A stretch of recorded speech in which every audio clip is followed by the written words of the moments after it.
Joe, who is Aaron Rodgers going to throw to tonight? Bill Schrader, Donald Driver, Sterling Sharp. I saw you mention Jeff Janis on Twitter. Jeff Janis is coming back. Hey, what's going on, everybody? Welcome into Monkey Knife Fight Live. I'm Dan Watkins. Joining me for this special Thursday Night Football show is the great Joe Dolan of FantasyPoints.com. Joe, Week 8. We got a big day on Sunday, and I'm just going to ask you the most important question you're going to get all weekend. Is your costume ready for Halloween?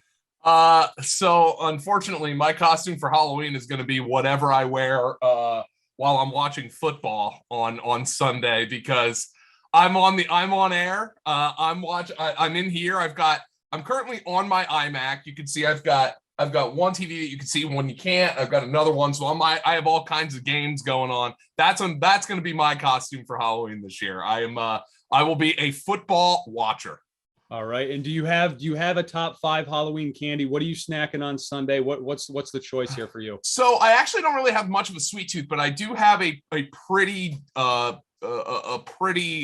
established hierarchy of Halloween candies. My number one would be Reese's peanut butter cups. Okay, very good. Like that's the GOAT. Twix is number 2, and Kit Kat. Those are my go-tos. Snickers is in there as well. I can do a Snickers. I could do your M&Ms, your peanut M&Ms. Do not even try to give me a Mounds or an Almond Joy, though. Don't even try. All right. I like it. Don't even try. A lot of my favorites are right in there that you just mentioned as well.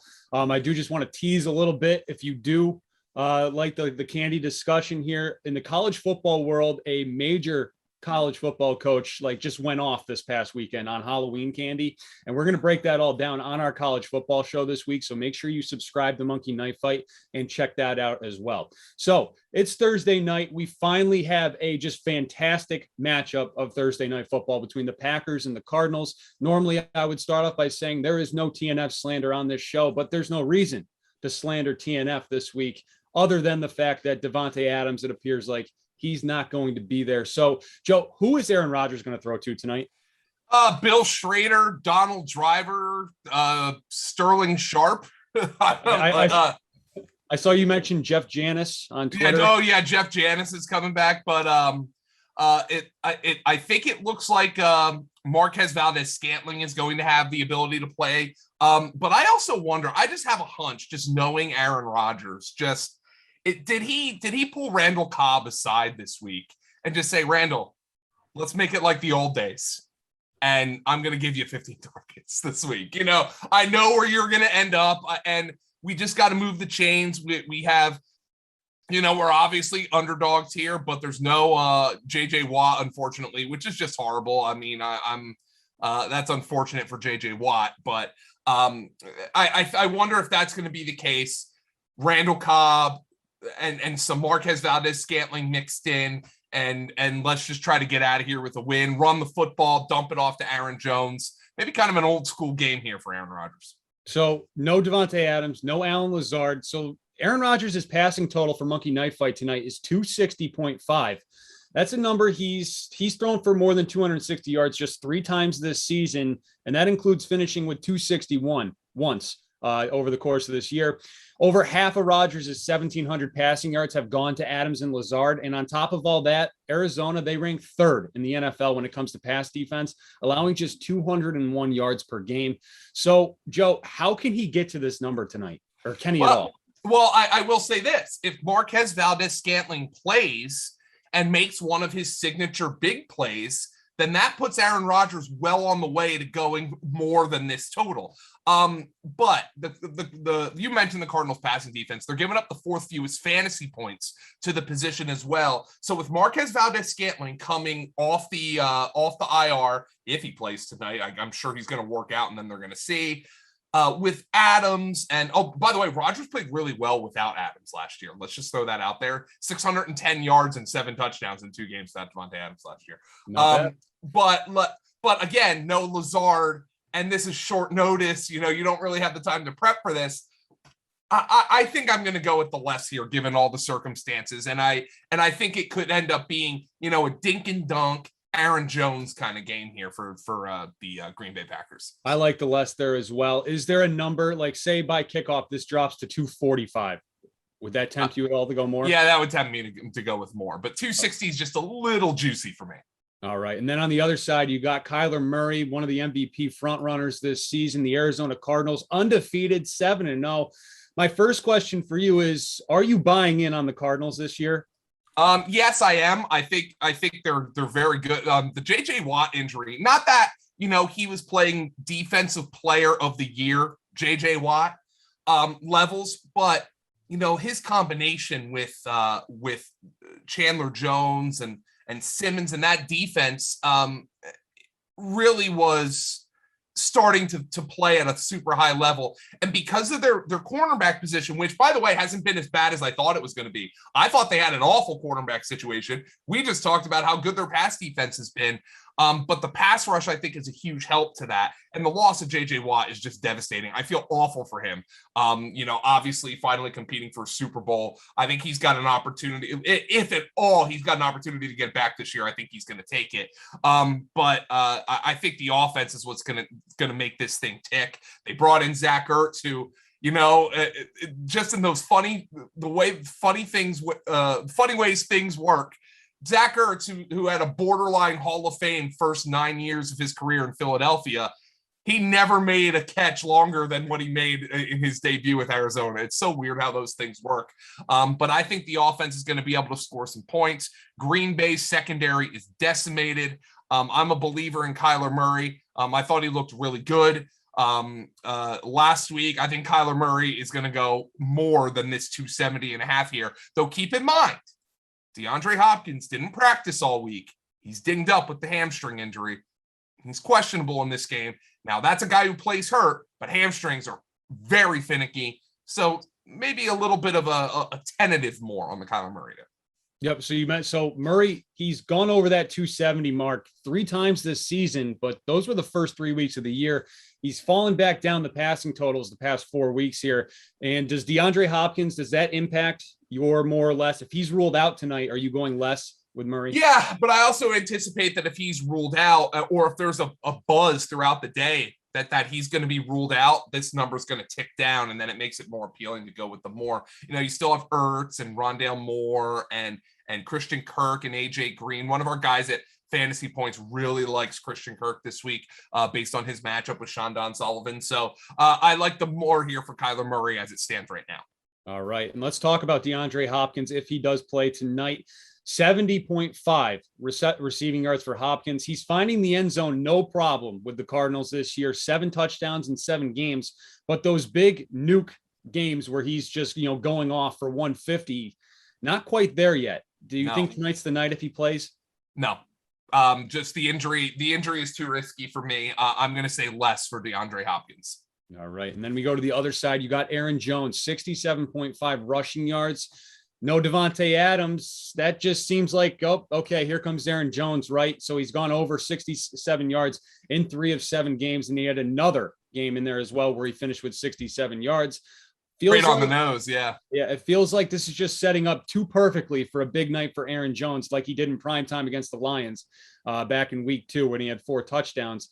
But does this carry count recently, where it's gone from 19 in week 3 all the way down to just 6 rushing attempts against Washington, does that carry count scare you at all for him to get to 68 yards? No, I really don't think so because the Washington game was weird because Washington moved that ball up and down the field but couldn't get in the end zone. So I thought it was a weird kind of game for the Packers and Aaron Jones in general. So, that one doesn't really stick with me. I know the Packers, I think, are going to be able to kind of massage this without Devontae Adams, but I think they are going to count on their run game and Aaron Jones. Now, the thing about Aaron Jones is that really kind of worries me about this total is that the receiving game for Aaron Jones is so important. But if you look at Aaron Jones, out of when Devontae Adams doesn't play, in 7 games in his career, he averages 22.7 fantasy points. So that is a massive total. But a lot of that is receiving yards. So get this. Aaron Jones averages 17 receiving yards per game in games that Davante Adams has played in his career, but 48 in games when he doesn't. So the receiving yards, I think, are going to be important, but I still like the more on this total for Aaron Jones. And I'm going to give you another number here for Jones. His fantasy total on Monkey Knife Fight tonight is 18.5. I really like the more on that. Yeah. So there you go. Like out of when Davante Adams does not play, when he's out of the lineup, 22.7 PPR fantasy points for Aaron Jones. That's a pretty hardy more there, in my opinion. And then on the Green Bay receiving game, the passing game here, as you mentioned off the top, Randall Cobb, his projection still just 4.5 receptions here on MKF. Is with no Lazard, no Adams. Does he at least tie his season high in catches with 5 tonight? Yeah. So here's the thing I like about the receiving prop, the receptions prop. He doesn't even have to be particularly effective to go over that, right? To go more than that. He could have 5 catches for 37 yards and be the guy they look to on third down. So I do like the more for Randall Cobb. I just have a feeling that it's a Randall Cobb game. Yeah, they could run 5 bubble screens and you could get your number right there. I mean, that very well could happen tonight. Last guy I do want to talk about here is AJ Green. 51.5 receiving yards for Green. He's hit that in 4 of 7 games, including each of the past 2 weeks. Does this number depend on Hopkins' status for you? And do you think he can get this again tonight? Well, I think I'm baking Hopkins' status into my answer here. AJ Green's been a guy who I faded all off season in fantasy. And, I think that's one where he hasn't been a dominant fantasy player, but that's one where I'll take the L. I think he's looked better than I thought he was going to look. And I think he's going to go more than this total based on Davante Adams' status, based on the fact that not Davante Adams, DeAndre Hopkins' status, based on the fact that the Packers secondary is as banged up as it is. Yeah, all right. I like it. Joe, anybody else you got an eye on tonight that you want to bring up here? Yeah, how about Robert Tonyan? What's the numbers looking like on him if you have them? I don't think we have a Robert Tonyan prop just yet. I should say fantasy prop just yet. Having said that, it's an interesting guy to bring up because he's on my fantasy team. So, Joe, by all means, go for it. Well, I just wonder, again, is this something where Aaron Rodgers is going to go back to the guys that he knows can make plays for him? Tonyan had that touchdown last week against Washington, 4 for 63 and a touchdown. Coming into the game against Washington in the first 6 games of the season, Robert Tonyan had 92 yards combined, and then he had 63 against the team. And when he scored the touchdown, you saw him take all that frustration out with a huge spike, and it was an angry spike. I would be interested to see Robert Tonyan's number if MKF puts one up. And then is there either of the 2 Arizona running backs? Is there a guy you like better tonight between Edmonds and Connor? I like Connor better, Edmonds better, only because of the projected game script and the points. But that is not one I'm comfortable making. If I were playing an MKF contest, I think I would play one without the Cardinal running backs in it. Fair. By the way, because we do have fantasy points projections, fantasy props on Monkey Knife Fight. And Joe, you mentioned before that on Fantasy Points website, you guys have projections. If I'm just going to pull that up, if for those who want to make really easy picks, if you look at the Fantasy Point projections for like Kyler Murray at 22.5, you go to Monkey Knife Fight, it's 25.5. Take the less. Same as Aaron Jones and stuff like that, because we do have those contests where you can still 3 extra money and stuff like that.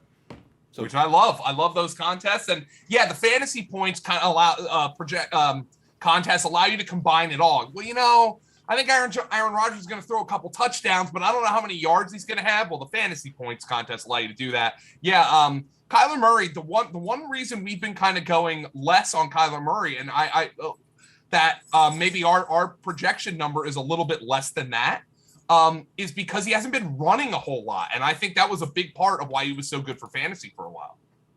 I like it a lot. And those are PPR projections too, as well, points per reception. So be sure to check everything out on our Monkey Knife Fight page. A lot of great contests tonight, all within this one game. This is finally just a wonderful Thursday night game we're going to have tonight. Hopefully is the key word there. So Joe, where can they follow you?